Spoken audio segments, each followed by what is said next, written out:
Hello and welcome to Record Sports Hotline Live. My name is Daniel Fott and I'm delighted to be joined all the way from the picturesque Bavarian mountain tops by Record Sports' very own Laurel and Harvey, Keith Jackson and Scott McDermott. Guys, how are you? Yeah, we're the Brawley Bucks of the organisation. Brawley Buck and Brawley McBurney up front in Bavaria. Brawley McWeeburney. As we can see, the weather's not quite as nice as it was yesterday, but We'll step aside for a wee second here just so you can see. This is the sort of as good of a background shot as you're going to get, which isn't very dramatic. That's the clouds rolling in. They've been there all day. That's just them hugging Mount Wank in the background there. Well, I wasn't being rude. That's just what it's called. That's it. So home from home. Yeah, absolutely. But you've had a good day though. Busy day. Yeah, it's been busy again. Again, finally, you just join us in time for the first beer of the evening. I was up at the Scottish Media Centre today, where we spoke at length with Scott McKenna, which will be appearing in the paper tomorrow and online. Some interesting stuff.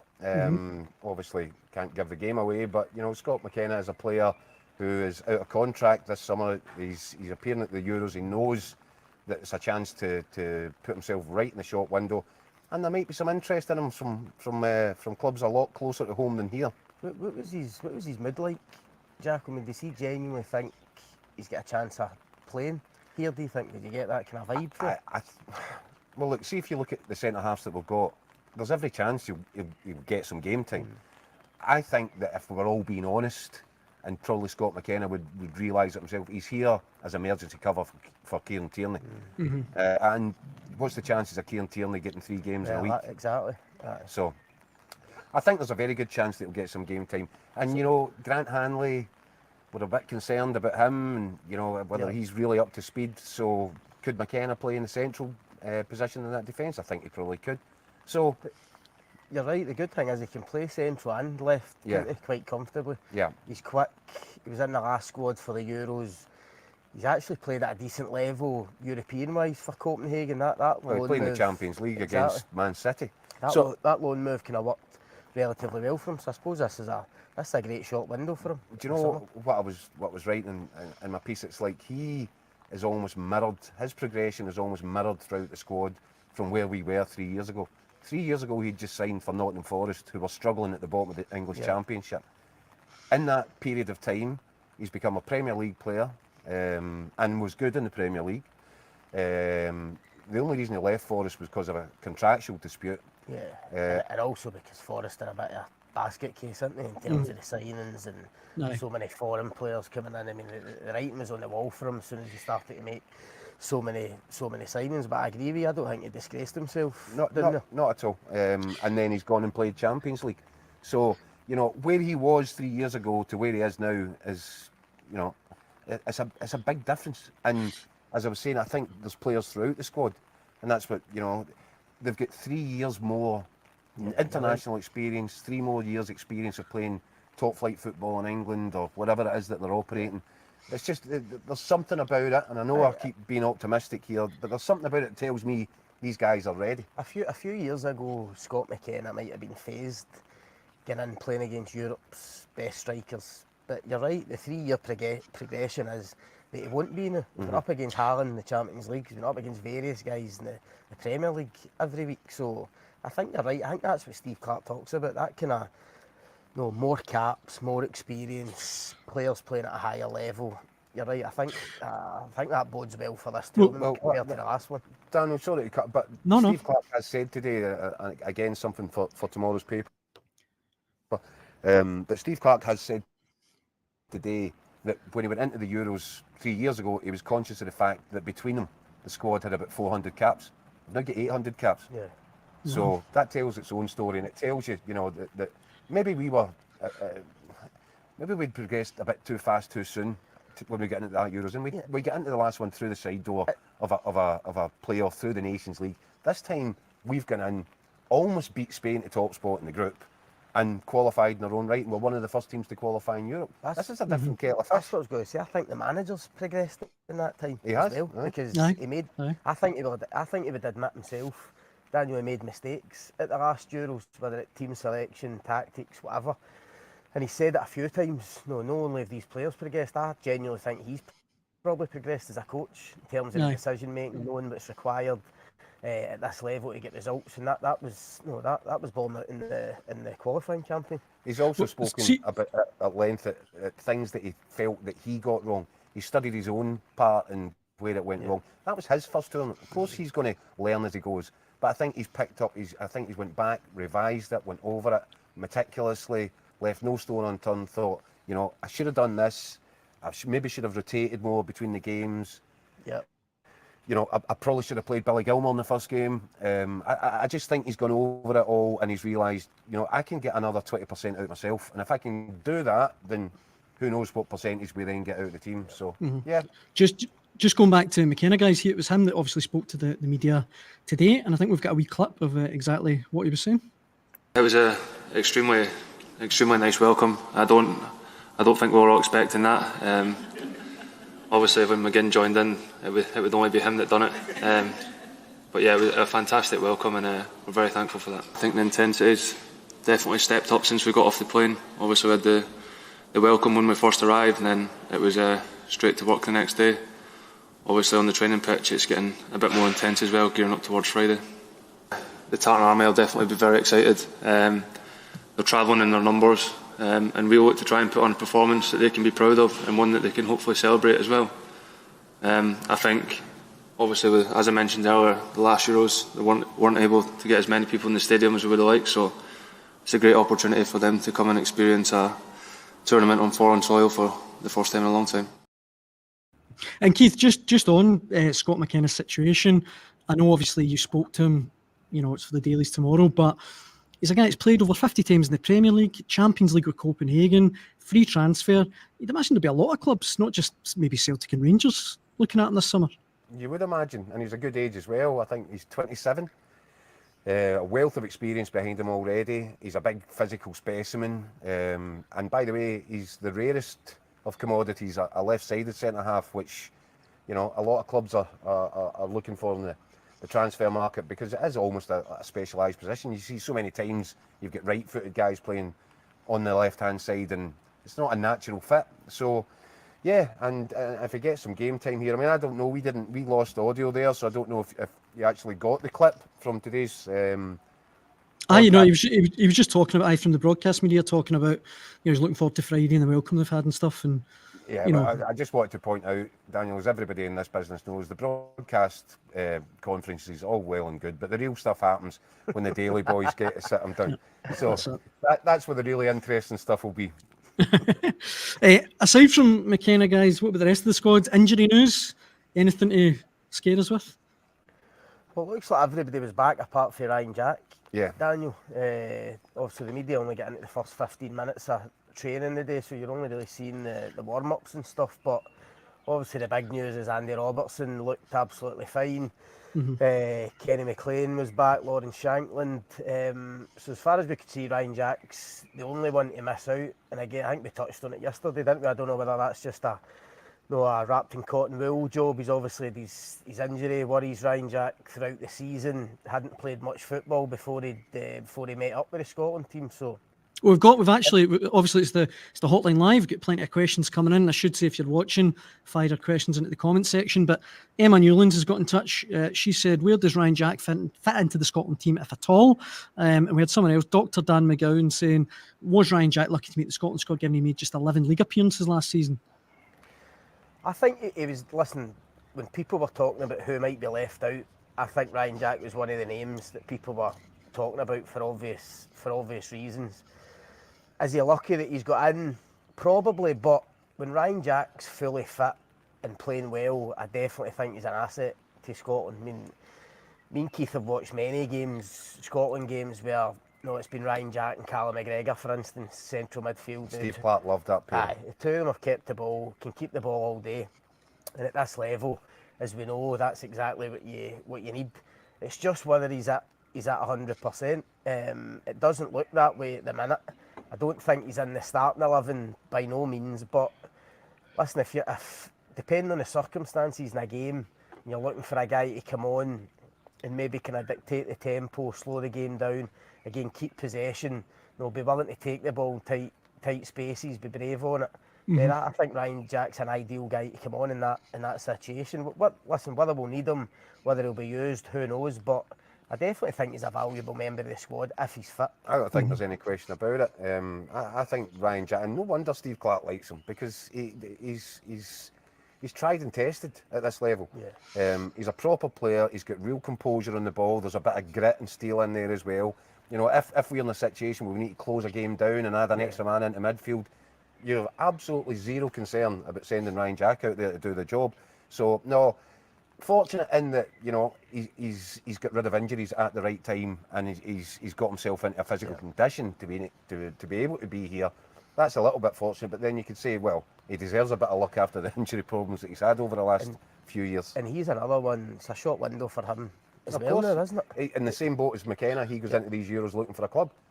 So no, I've got absolutely no qualms. And in fact, I'm actually delighted, and I think you'd need to have a heart of stone if you weren't delighted for Ryan Jack, given that he had to suffer the agony of missing out in the last Euros. And at that time, if you recall, we were thinking, are we ever going to get back again? Is this a one-off? No. So for him to miss that was agonising. And I'm really pleased that he's here and part of it. And I do know that if required, he'll do a job for us. I've absolutely zero doubt about it. Whilst you were in Scotland duty, Keith, Scott, I believe you were on Germany duty. None other than Toni Kroos. Tell us about that. Big superstar, big names. Myself and Toni Kroos, German presser. Well, your name's bigger than him by about 5 letters. The Germans, listen, a couple of brilliant names they've put up the first couple of days, press conferences. Nicholas Füllkrug the day before, and then don't come much bigger than Toni Kroos today. Obviously, everybody knows he was in international retirement up until fairly recently, but he's decided to come back in the squad for one last crack at it. He retires in the summer, hangs the boots up for good. He's already got a Champions League medal in his back pocket. Now he wants a European Championship medal. And what a way to finish your career that would be, would it not? Well, you were telling us, Scott, the really interesting thing about what he was saying today, Toni Kroos, I find quite fascinating. It is.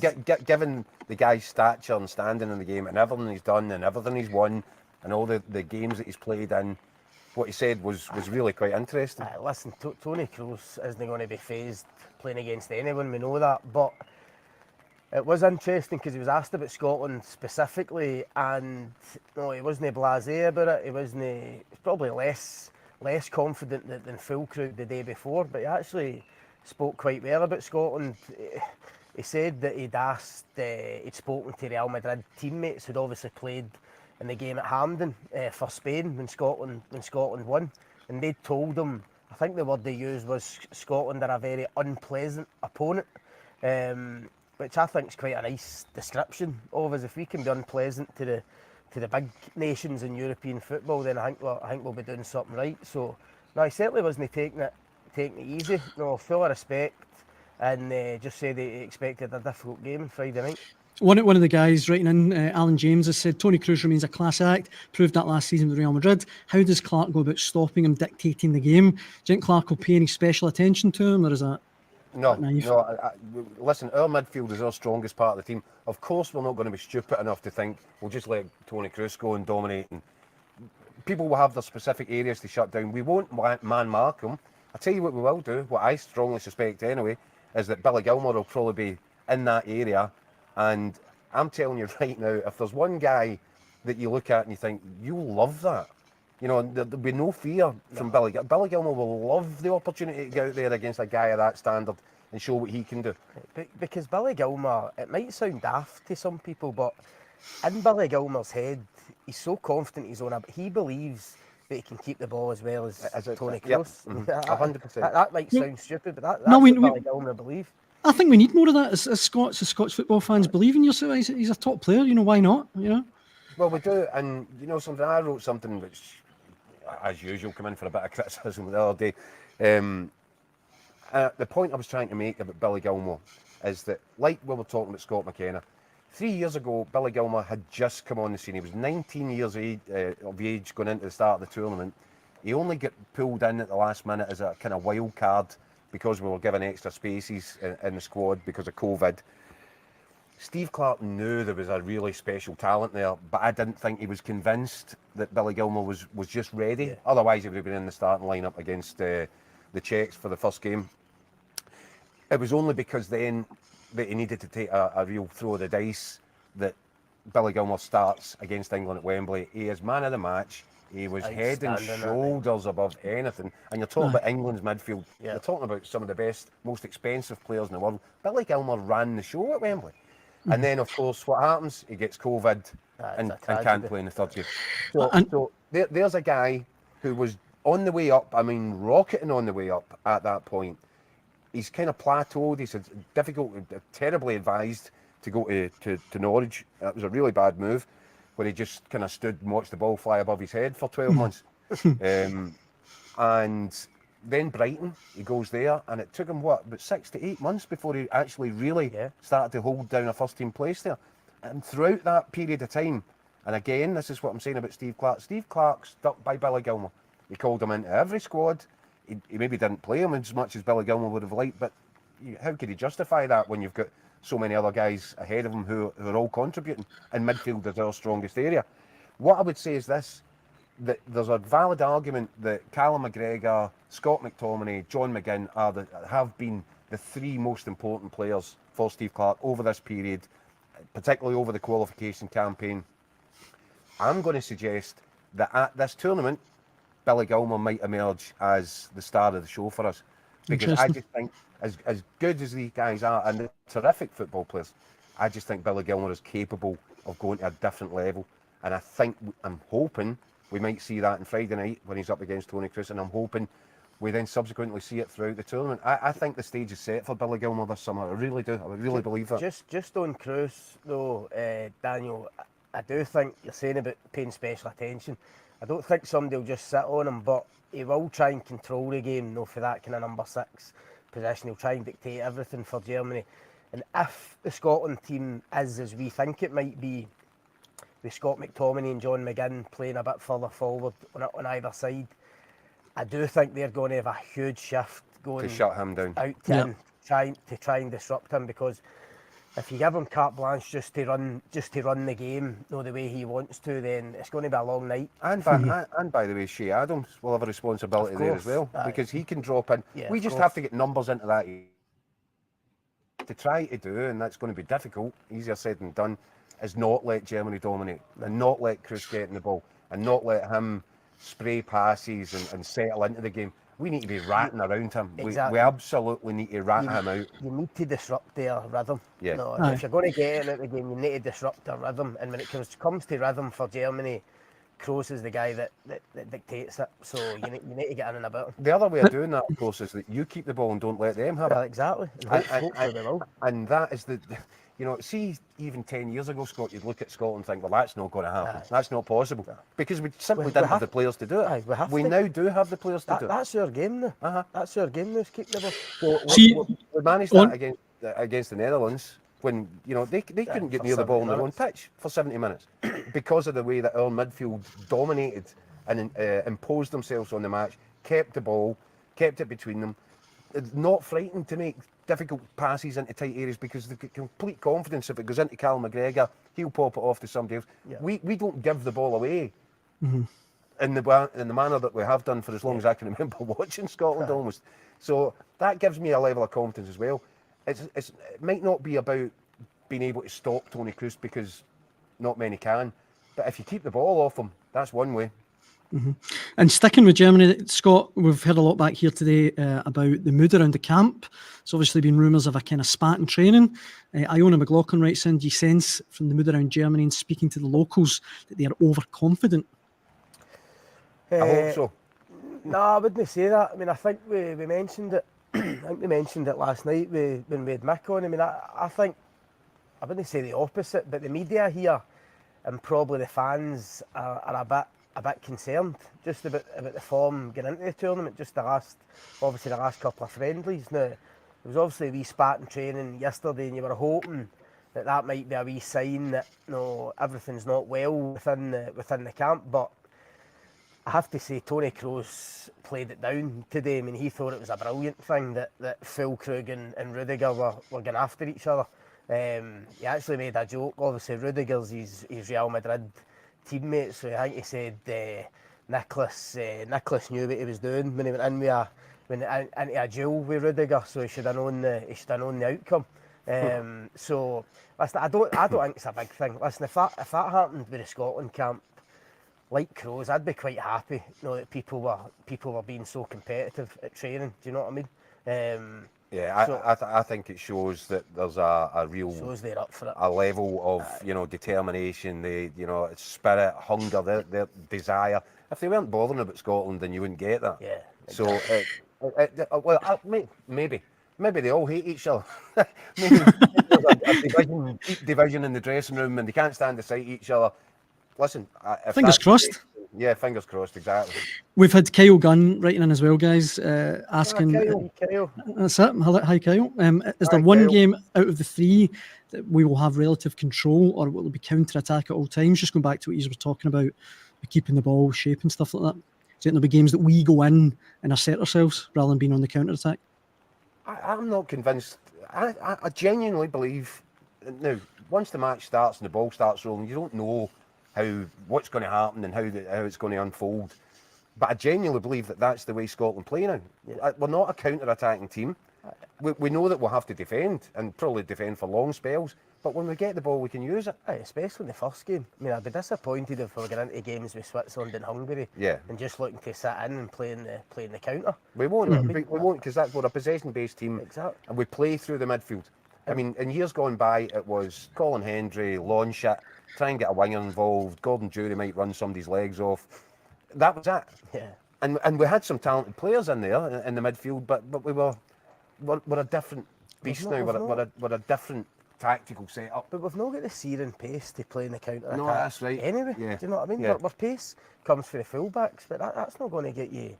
That's not going to get you counter attacks. No, it's not as if any strikers are really quick. No, and Adams are shanking. So as Keith says, I think we need to keep the ball. Against Germany, it's going to be tough. Of course, they're going to be sat in for long spells if they're dominating. You're going to be under a bit of pressure. I mean, you're going into the Allianz 80,000 opening game of Euros. You're going to need to defend and be solid at times. But certainly the next 2 games, we should be looking to try and control the tempo of the game with the players that we've got. And if we don't, then I'll be disappointed. Here's one, guys. Joe has written in asking if you could have any player from another Euro 2024 nation transported into Steve Clarke's squad, who would you go for? Mate, it's got to be Mbappe. It's got to be Mbappe, isn't it? Without even thinking. I'm talking about no pace. I mean, what would he add to the Scotland squad? Do you know what I mean? I said today in the office, it's got to be Lewandowski, and then he got injured 5 minutes later, so that was good. Yeah, he's of a certain vintage. I actually a great player, obviously top class, world class. I'm not sure that he's not past his sell-by date a little bit. So no, it wouldn't be him. No, I'd have to go Scotland. It would have to be Mbappe. Listen, Harry Kane would be decent as well. Aye. Jude Bellingham would be decent. Kylian Mbappe sounds good. It does. Kylian Mbappe, aye. Kyle Mbappe. This one. This one. Bagpipes. Yeah, we've got him. He's now Scottish. Alan Bennett's written in, he's saying, I have real fears over Grant Hanley. He's a championship player going up against some of the best on the planet. He's been out for ages through injury and he will get exposed. Seems a little bit harsh, but I don't know what you guys think. Listen, it is a concern. I mean, we didn't see the Finland game the other night, but by all accounts, he looked a wee bit ropey. I mean, we spoke to Grant Hanley. We spoke to him about week and a half to a fortnight ago, and genuinely, I got the feeling he felt he might not even make the final squad. He might be one of the ones to drop out. No, he played so little football for Norwich. Steve Clarke loves him. He does. That's the big thing, and that's why he's in the squad. And I think when it's the back 3, he likes an experienced head in the middle. And we're talking about Billy Gilmour and a big head. Yeah. Grant Hanley's got a big head and he can get it onto just about anything. And that's, by the way, all he really needs to do in that Steve Clarke setup. get your head on that. If there's ball coming into the box, you get to it first. He's And robust, he's strong. If he's got pace around him, you hope that helps. You're talking about how good Billy Gilmour was at Wembley, and I know it's a Hanley few was years ago. superb that Hanley night. was brilliant that night in the centre of defence. So I think when the big games come round, I think Steve Clarke trusts him. And I've got a feeling he'll play on Friday. I think so too, but I do think that it's one of those where they'll be looking at him really closely in training. Yeah. And they'll be asking him, look, how are your legs? Are you feeling fresh? Are you feeling fit? Because if you're not feeling it 100%, then you can't go out into this battlefield. I think if you look at the minutes Daniel's played in the 2 warm-up games, I think he get 45 against Gibraltar, 60 odd against Finland. I think that's very deliberate for Clarke, the coaching team. All pre-planned. Yeah, he's building. I think he's building them up to be ready to go 100% on Friday night. I might be wrong, but that's what I think. Well, listen here, I've got a story for you. Oh, go on. So we come back after I've been to the media centre. Scott and I were clattering away at stuff in the rooms, and then realised halfway through the afternoon that we've not eaten all day. No. So I says, look, Scott, there's a wee restaurant that's literally 50 yards across the road from the hotel there at the front. So I says, why don't we just hurry over there through the rain, quick bite to eat, and then get back to rooms and carry on writing stuff. Yeah, brilliant idea. So off we pop, open the door. This little restaurant, by the way, we're in the middle of nowhere here. Garmisch, Partenkirchen, you know, as we said, how difficult it is to get here and all the rest of it. We walk in through the door of this restaurant, door opened, there's a guy sitting, an old guy, sitting at the end of the bar with a baseball cap on.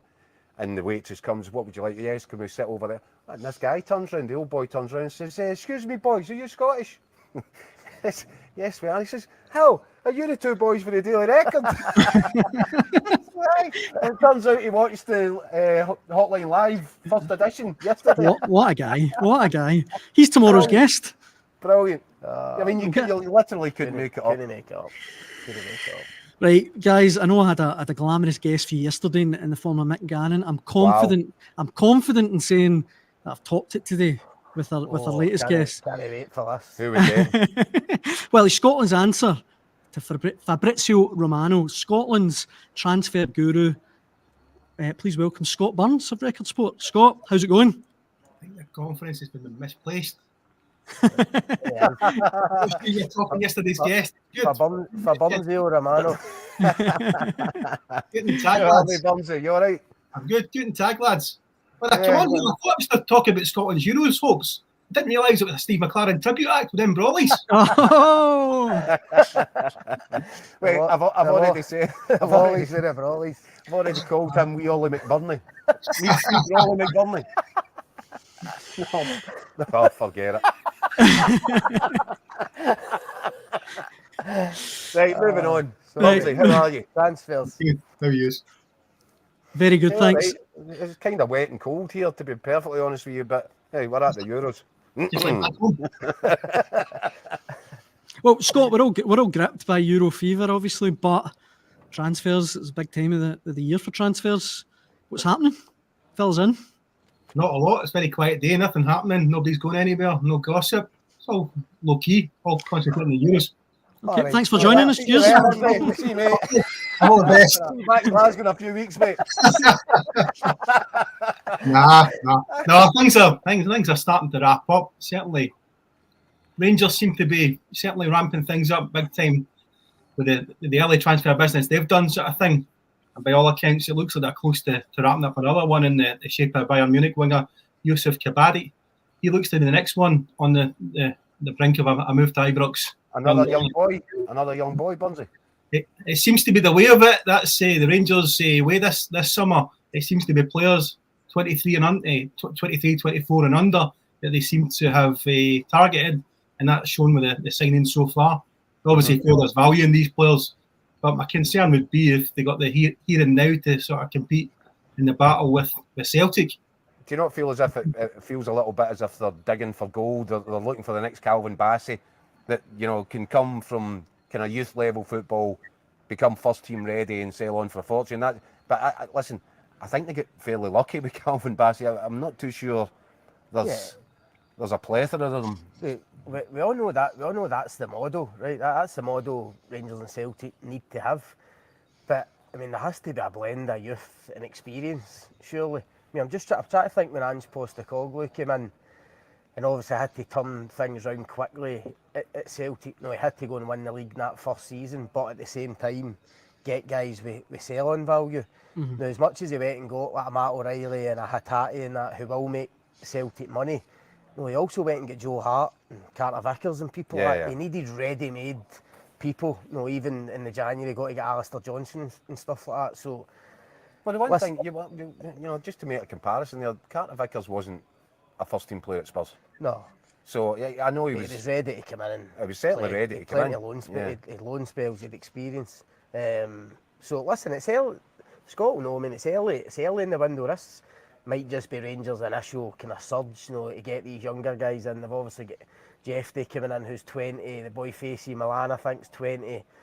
The other guys have been linked to it. So maybe this is just the start of it, and experience will follow. But I certainly think they need a couple of ready-made players to come into that first team, to go and put in a title challenge next year. I also think you're going to be busy with that one, Burnsy, because they need so many players that, what's 3-4 in just now? Balogun re-signing, but they're going to need another 5-6 easy. The thing is, people they've lost experience, and no matter what Rangers fans think of Ryan Jack and Johnny Lundstrom and different things, they had the experience and know-how in that arena, and those are the sort of players they need to replace on and off the field. What about Celtic, Burnsy? What's going on there? They haven't done very much so far, have they? But they certainly, the main target is Adam Ida. Trying to get him back from Norwich. I know he was quoted the other day saying that, as it stands, he's going back to Norwich. But I know that Celtic certainly haven't given up on that. And the other priority is as a goalkeeper sort of thing, And the other one that's been widespread is a possible return for Kieran Tierney. I've checked this story out, And obviously, depends what Tierney does at the Euros. He's a top defender. He was at Real Sociedad last year. There will be a market for him, When no doubt. But if it's going to happen, it's Celtic. From a Celtic perspective, it's actually bad news that Kieran Tierney's about to play at these Euros, because he plays that position so well that, if Celtic are interested, well, they're going to have to find some wage deal for him, because I think there's going to be an awful lot of interest in Kieran Tierney if he's available this summer, which clearly he is. What about Dubravka? Scott, is that a goer for Celtic? Is that a genuine interest for Celtic, from what you've heard? The Newcastle goalkeeper, I believe he's on a list of goalkeepers, but there's a number on that list. I know, for example, I would suspect that if Fraser Foster was available, that Stevie Woods, the goalkeeping coach of Celtic, would be all over that one sort of thing. Yeah. There's the likes of Danny Ward, who's not playing at Leicester, who's been up at Aberdeen, who's played under Brendan Rodgers before. There's the Sparta Prague goalkeeper, Peter Vindal Jensen, the Danish guy. There's definitely an interest there. He's one that could be available. So there are a few plates spinning, Celtic goalkeeping wise. And in terms, because obviously we're out the loop a little bit being over here, what's been the latest? Has there been a latest on the figure involved for Adam Ida? The ones quoted are 5 and 6 million. My understanding is that as it stands, Norwich won't give a fee, right. And they obviously want the new manager to have a look at him as well. So until there's a bit of clarity on that front, I don't think Celtic will be able to move things forward. That might take a couple of weeks. See, just going back to Kieran Tierney, guys, just out of interest, all three of you, what's your feeling? Do you think there's any chance that's got legs in it, going back to Celtic? I think Kieran Tierney would love to go back to Celtic. Yeah, we all know that. We all know that. I'm not sure that now is the time. As I said, I think you just need to watch Scotland. He sticks out like a sore thumb. He's a Rolls Royce back there for us. And I'd be very surprised if Celtic were able to compete with some of the bids that are likely to come in for Kieran Tierney this summer. But just on that, as much as I'm sure that he wants to end his career back at the club that he grew up at. We've had a live comment coming in just now, guys, from Johnny, who's saying, he's a Celtic fan, I don't see the point in wasting money on Katie with his injury record. It'd be different if he was on a free. He says he'd love to see Armstrong come back in. He's on a free, ticks all the boxes, what we've been before. Any chance, think? Scott certainly, McDermott was he certainly, I know Scott said that Fiorentina are interested in Fulham as well. I think if these sort of offers are on the table, it's very hard for him to come back to Celtic. But we don't know his personal circumstances. Off the park, he might be ready to come back home, sort of thing. And There's no doubt he did well at Celtic. And the other issue, along with Kieran Tierney, is that Brendan Rodgers is a big pull. Yeah. And just on that, on Celtic, Scott, I understand you've got a little bit of Celtic transfer news for us. Yeah, I believe that there's a bit of interest in O, who obviously didn't play a lot in the second half of the season, but the Belgian club Genk, they want to try and get him in this window, and I believe they've opened discussions and are trying to do a deal. So it remains to be seen whether that's a permanent transfer or a loan, but they certainly want to get him in. I say he's not really played the second half of this season under Brendan Rodgers. I think it'll be difficult, especially if Adam Ida does come back and you get Kyogo there. So I don't really see a pathway as it stands. So he might be better going out to play. Mm-hmm. Brendan Rodgers doesn't fancy him. It's blatantly obvious that Brendan Rodgers just doesn't want him. Doesn't see him being the answer in terms of a sort of a second string striker behind Kyogo or a first pick. It's not going to be if O can get himself a move someplace, then he's as well doing it this summer. Aye, absolutely. Right, guys, before we go and before I let you get back to those pints, I know you love a quiz. Everyone. Hurry up. I'll go get mine. I'm going to get work to do. I'm gasping here. One of my mates texted me last night, Scott, saying, "Right, make sure you get 4 in front of him tomorrow," which I think's good advice. Tomorrow we'll have a big Steins tomorrow. they'll last the 50 minutes. Hopefully. No, look, everyone loves a quiz, right? Euros quiz. So you're all in 3 different teams, right? So this is just getting sprung on us. Absolutely, that's how we rock here in the Hotline Live. Was that right? So Keith. Answers. Right, so you've all got 3 different buzzers, right? So if you know the answer, shout out your buzzer. So Keith, you're near his toe poke, right? Scott,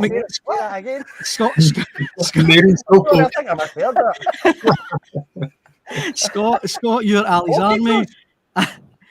Sorry? You're Ali's army, and Scott Burns, you're Christian. And if you do that in a wee German accent, I'll have Betty Vogt. Christian Adam the singer. Right, so if you know the answer, shout your. So are you up for this, Keith? You're in. I go for it. I'm curious as to see where this is going, but you carry on, Daniel. You make this up as you go along, son. You're doing well. This might be my last appearance on the Hotline Live. It might be. Right, question 1. It just depends how this goes. Which manager gave Callum McGregor his full Scotland debut? Nee, toe poke. Go for it. Alex McLeish. Yes. Any that's not correct. Anyone else wants to come in? Gordon Strachan. Incorrect. Malky Mackay. Oh, that's not even that's not even a legitimate question. That's terrible. Is that the one? I hope you're embarrassed with yourself. That's a bad start. You better pick up, boy. I'll get you a form to complain, right? Before you're only going to try and trip us up. You thought us with that.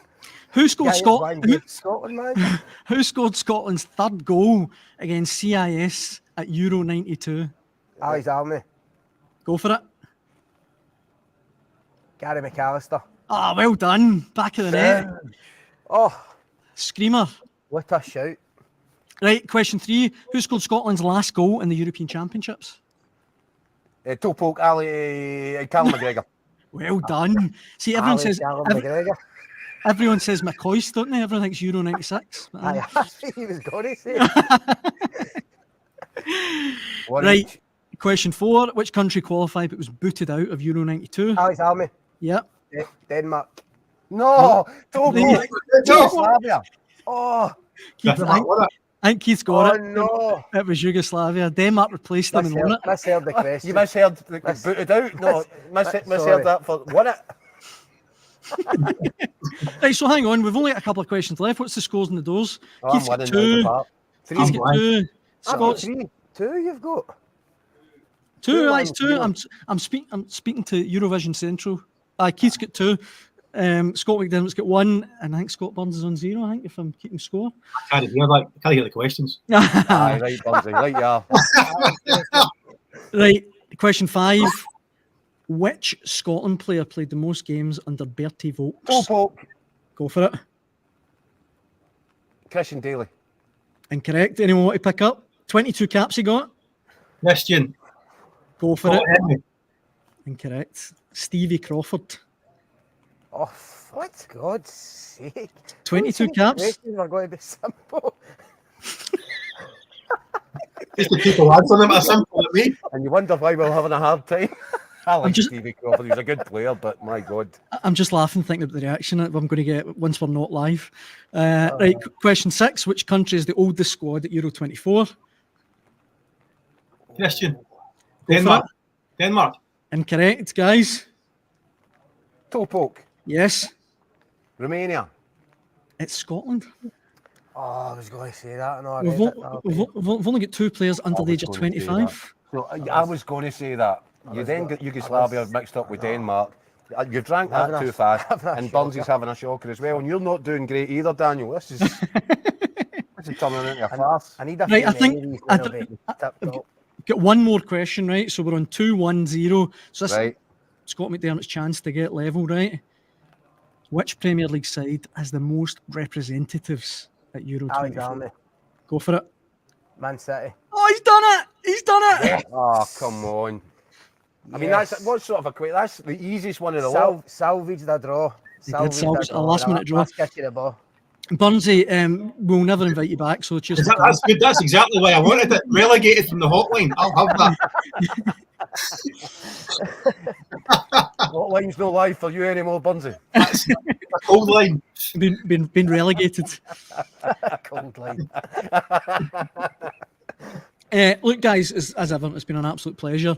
Could talk to you all night, but as I say, Keith, Scott, I think you've got plenty of work to do into the wee hours of the morning, and I mean that obviously in front of your laptop and that, obviously. Something like that. Scott as well, Scott Burns. It's been a pleasure having the Transfer Guru on, and I should say, if you're watching at home, continue to leave comments in the comment section below, and you can follow us on Facebook, X, and YouTube. Thanks very much for watching. Cheers.